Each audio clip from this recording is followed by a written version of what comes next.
بسم اللہ الرحمن الرحیم۔ علماء کرام بڑوں اور دینی فضائل والوں کا اکرام کرنا۔ حضرت عمار بن نبی عمار رحمۃ اللہ علیہ کہتے ہیں، ایک دن حضرت زید بن ثابت رضی اللہ عنہ سوار ہونے لگے تو حضرت ابن عباس رضی اللہ عنہما نے ان کی رکاب ہاتھ سے پکڑ لی۔ اس پر حضرت زید نے کہا، اے رسول اللہ کے چچا کے بیٹے، آپ ایک طرف ہو جائیں، میری رکاب نہ پکڑیں۔ حضرت ابن عباس رضی اللہ عنہما نے عرض کیا، ہمیں اسی کا حکم دیا گیا ہے کہ ہم اپنے علماء اور بڑوں کے ساتھ ایسے ہی کرام کا معاملہ کریں۔ حضرت زید نے کہا، آپ مجھے ذرا اپنا ہاتھ دکھائیں۔ حضرت ابن عباس رضی اللہ عنہما نے اپنا ہاتھ نکالا، حضرت زید نے اسے چوما اور فرمایا، ہمیں اپنے نبی کے گھر والوں کے ساتھ ایسے اکرام کرنے کا حکم دیا گیا ہے۔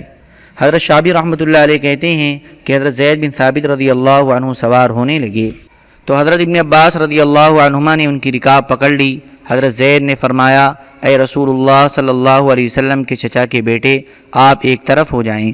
حضرت ابن عباس رضی اللہ عنہما نے کہا، نہیں، ہم علماء کے ساتھ اور بڑوں کے ساتھ ایسے ہی کرام کا معاملہ کرتے ہیں۔ حضرت ابن عباس رضی اللہ عنہما نے حضرت زید بن ثابت رضی اللہ عنہ کی رکاب پکڑ لی اور یوں کہا، ہمیں حکم دیا گیا ہے کہ ہم اپنی تعلیم دینے والوں اور اپنے بڑوں کی رکاب پکڑا کریں۔ حضرت ابو امامہ رضی اللہ عنہ فرماتے ہیں، ایک مرتبہ حضور صلی اللہ علیہ وسلم حضرت ابو بکر، حضرت عمر اور حضرت ابو عبیدہ بن جراح رضی اللہ عنہم اور صحابہ کی ایک جماعت کے ساتھ بیٹھے ہوئے تھے۔ آپ صلی اللہ علیہ وسلم کے پاس ایک پیالہ لایا گیا جس میں پینے کی کوئی چیز تھی۔ حضور صلی اللہ علیہ وسلم نے وہ پیالہ حضرت ابو عبیدہ رضی اللہ عنہ کو دیا۔ حضرت ابو عبیدہ رضی اللہ عنہ نے کہا، یا نبی اللہ، آپ کا اس پیالے پر مجھ سے زیادہ حق ہے۔ حضور صلی اللہ علیہ وسلم نے فرمایا، نہیں، تم لے لو۔ انہوں نے لے کر پینے سے پہلے پھر عرض کیا، یا نبی اللہ، آپ لے لیں۔ حضور صلی اللہ علیہ وسلم نے فرمایا، تم پیو، کیونکہ برکت ہمارے بڑوں کے ساتھ ہے۔ جو ہمارے چھوٹوں پر شفقت نہ کرے اور ہمارے بڑوں کی تعظیم نہ کرے، وہ ہم میں سے نہیں ہے۔ حضرت رافع بن خدیج اور حضرت سہل بن ابی حثمہ رضی اللہ عنہما فرماتے ہیں، حضرت عبداللہ بن سہل اور حضرت محیصہ بن مسعود رضی اللہ عنہما خیبر گئے اور کھجوروں کے ایک باغ میں ایک دوسرے سے الگ ہو گئے۔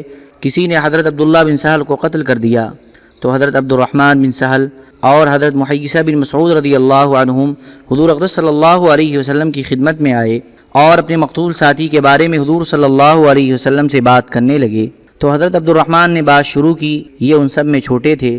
اس پر حضور صلی اللہ علیہ وسلم نے فرمایا، بڑوں کی بڑائی قائم کرو۔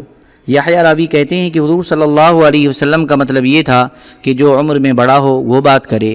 چنانچہ ان حضرات نے اپنے مقتول ساتھی کے بارے میں بات کی۔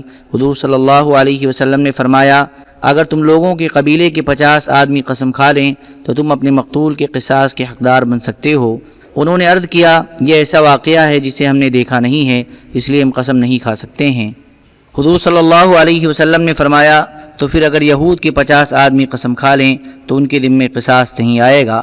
انہوں نے عرض کیا، یا رسول اللہ، یہ تو کافر لوگ ہیں، یہ تو جھوٹی قسم کھا لیں گے۔ اس پر حضور صلی اللہ علیہ وسلم نے جھگڑا ختم کرانے کے لیے اپنے پاس سے ان کو دیت یعنی خون بہا دیا۔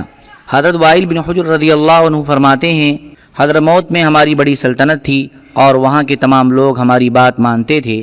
ہمیں وہاں حضور صلی اللہ علیہ وسلم کے اعلان نبوت کی خبر ملی تو میں یہ سب کچھ چھوڑ کر اللہ اور اس کے رسول کے شوق میں وہاں سے چل پڑا۔ میرے پہنچنے سے پہلے ہی حضور صلی اللہ علیہ وسلم اپنے صحابہ کو میرے آنے کی خوشخبری سنا چکے تھے۔ جب میں آپ صلی اللہ علیہ وسلم کی خدمت میں پہنچا تو میں نے آپ کو سلام کیا، آپ نے سلام کا جواب دیا اور اپنی چادر بچھا کر مجھے اس پر بٹھایا۔ پھر آپ صلی اللہ علیہ وسلم اپنے ممبر پر تشریف لے گئے اور مجھے بھی اپنے ساتھ ممبر پر بٹھایا۔ آپ نے دونوں ہاتھ اٹھا کر پہلے اللہ تبارک و تعالیٰ کی حمد و ثنا بیان کی اور تمام نبیوں پر درود بھیجا۔ اتنے میں تمام لوگ آپ کے پاس جمع ہو چکے تھے۔ آپ نے فرمایا، اے لوگو، یہ وائل بن حجر تمہارے پاس دور دراز کے علاقے حضرموت سے اپنی خوشی سے آئے ہیں، کسی نے ان کو آنے پر مجبور نہیں کیا، اور یہ اللہ، اس کے رسول اور اس کے دین کے شوق میں آئے ہیں۔ میں نے کہا، یا رسول اللہ، آپ ٹھیک فرما رہے ہیں۔ حضرت وائل بن حجر رضی اللہ عنہ فرماتے ہیں، میں نبی کریم صلی اللہ علیہ وسلم کی خدمت میں پہنچا تو آپ نے صحابہ کرام سے فرمایا، یہ وائل بن حجر نہ تو تم لوگوں کے شوق میں آئے ہیں اور نہ تم لوگوں سے ڈر کر آئے ہیں، بلکہ یہ تو اللہ اور اس کے رسول کی محبت میں آئے ہیں۔ حضور صلی اللہ علیہ وسلم نے اپنی چادر بچھا کر مجھے اس پر اپنے پہلو میں بٹھایا اور مجھے اپنے سینے سے لگایا اور اپنے ساتھ ممبر پر بٹھایا اور لوگوں میں بیان فرمایا، اور فرمایا ان کے ساتھ نرمی سے پیش آؤ کیونکہ یہ ابھی اپنی سلطنت چھوڑ کر نئے نئے آئے ہیں۔ میں نے عرض کیا میرے خاندان والوں نے جو کچھ میرا تھا وہ سب مجھ سے چھین لیا ہے۔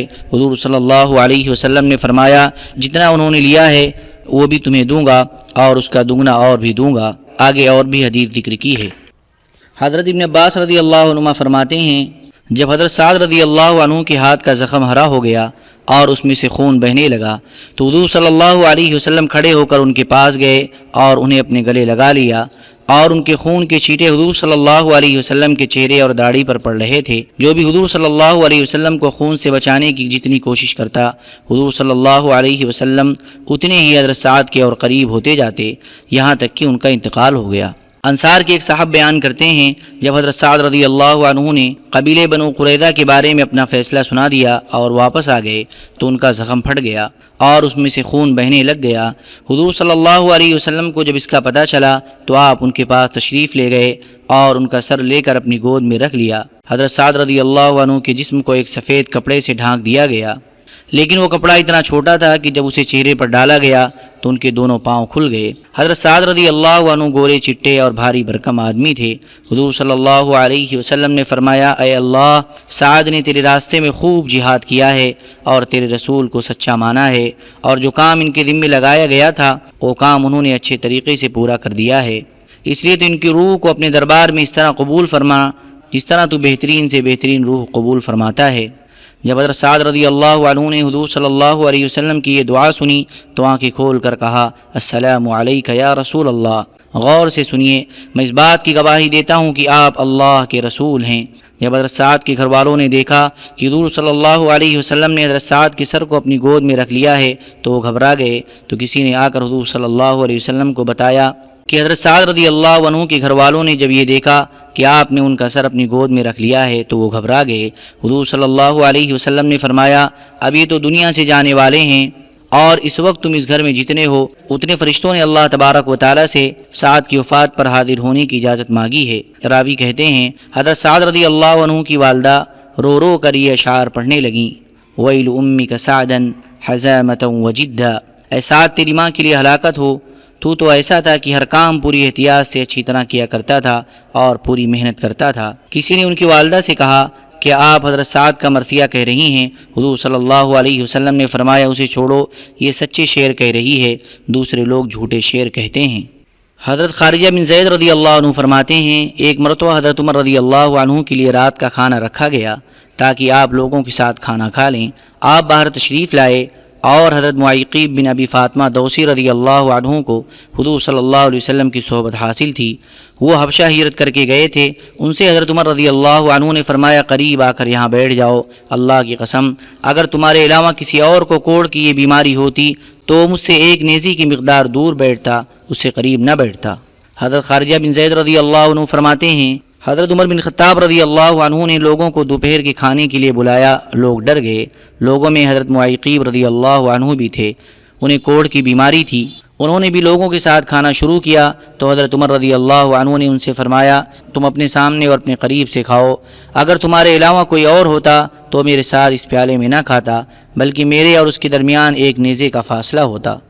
حضرت عبد الواحد بن ابی عون دوسی رحمۃ اللہ علیہ کہتے ہیں حضرت طفیل بن عمرو رضی اللہ عنہ قبیلے بنی دوس سے واپس حضور صلی اللہ علیہ وسلم کی خدمت میں گئے اور پھر حضور صلی اللہ علیہ وسلم کی وفات تک مدینہ میں حضور صلی اللہ علیہ وسلم کے ساتھ رہے۔ حضور صلی اللہ علیہ وسلم کی وفات پر جب عرب کے لوگ مرتد ہو گئے تو مسلمانوں کے ساتھ گئے اور مرتدین کے ساتھ خوب جہاد کیا۔ طلیحہ اور سارے علاقے نجد کے مرتدین سے فارغ ہو کر یہ حضرات یمامہ چلے گئے، ان کے ساتھ ان کے بیٹے حضرت عمرو بن طفیل بھی تھے۔ خود حضرت طفیل رضی اللہ عنہ جنگ یمامہ میں شہید ہو گئے اور ان کے بیٹے حضرت عمرو زخمی ہو گئے اور ان کا ایک ہاتھ کٹ گیا۔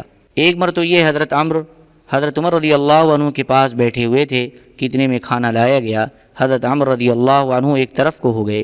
حضرت عمر رضی اللہ عنہ نے ان سے فرمایا کیا بات ہے، شاید تم اپنے کٹے ہوئے زخمی ہاتھ کی وجہ سے ایک طرف ہو گئے ہو۔ انہوں نے کہا جی ہاں۔ حضرت عمر رضی اللہ عنہ نے فرمایا نہیں، اللہ کی قسم میں اس وقت تک اس کھانے کو نہیں چکھوں گا جب تک تم اپنے ہاتھ سے کھانے کو آپس میں نہیں ملاؤ گے، کیونکہ اللہ کی قسم اس وقت یہاں جتنے لوگ ہیں ان میں سے ایک بھی تمہارے علاوہ ایسا نہیں ہے جس کے جسم کا کچھ حصہ جنت میں ہو۔ ایسے تو صرف تم ہی ہو۔ پھر حضرت عمر رضی اللہ عنہ مسلمانوں کے ساتھ جنگ یرموک میں گئے اور وہاں شہید ہو گئے۔ حضرت حسن رحمۃ اللہ علیہ کہتے ہیں حضرت عمر بن خطاب رضی اللہ عنہ نے حضرت ابو موسیٰ اشعری رضی اللہ عنہ کو خط میں یہ لکھا کہ مجھے پتہ چلا ہے کہ تم لوگوں کے سارے مجمع کو ایک دم اجازت دے دیتے ہو، ایسے نہ کرو، بلکہ جب تمہیں میرا یہ خط مل جائے تو پھر تم یہ ترتیب بناؤ کہ پہلے فضیلت اور شرافت والے چیدہ چیدہ لوگوں کو اجازت دو، جب یہ لوگ بیٹھ جایا کریں پھر عام لوگوں کو اجازت دو۔ بڑوں کو سردار بنانا۔ حضرت حکیم بن قیس بن عاصم رحمۃ اللہ علیہ کہتے ہیں کہ ان کے والد حضرت قیس بن عاصم رضی اللہ عنہ نے انتقال کے وقت اپنے بیٹوں کو یہ وصیت فرمائی، اللہ سے ڈرتے رہنا اور اپنے بڑے کو سردار بنانا، کیونکہ جب کوئی قوم اپنے بڑے کو سردار بناتی ہے تو اپنے آباء و اجداد کی طرح ٹھیک جانشین بنتی ہے، اور جب وہ اپنے سب سے چھوٹے کو سردار بناتی ہے تو اس سے ان کا درجہ برابر والوں کی نگاہ میں کم ہو جاتا ہے۔ اپنے پاس مال رکھو اور اسے حاصل کرو، کیونکہ مال سے کریم اور سخی آدمی کو شرافت ملتی ہے، اور اسی کے ذریعے سے انسان کمینے اور کنجوس آدمی کا ضرورت مند نہیں رہتا۔ اور لوگوں سے کچھ نہ مانگنا، کیونکہ یہ انسان کے لیے کمائی کا سب سے ادنا اور گھٹیا ذریعہ ہے، جسے سخت مجبوری میں ہی اختیار کرنا چاہیے۔ جب میں مر جاؤں تو مجھ پر نوحہ نہ کرنا، کیونکہ حضور صلی اللہ علیہ وسلم پر کسی نے نوحہ نہیں کیا تھا، اور جب میں مر جاؤں تو مجھے کسی ایسی جگہ دفن کرنا جس کا قبیلے بنو بکر بن وائل کو پتہ نہ چلے، تاکہ وہ میری قبر کے ساتھ کوئی نامناسب حرکت نہ کریں، کیونکہ میں زمان جاہلیت میں ان کو غافل دیکھ کر ان پر چھاپے مارا کرتا تھا۔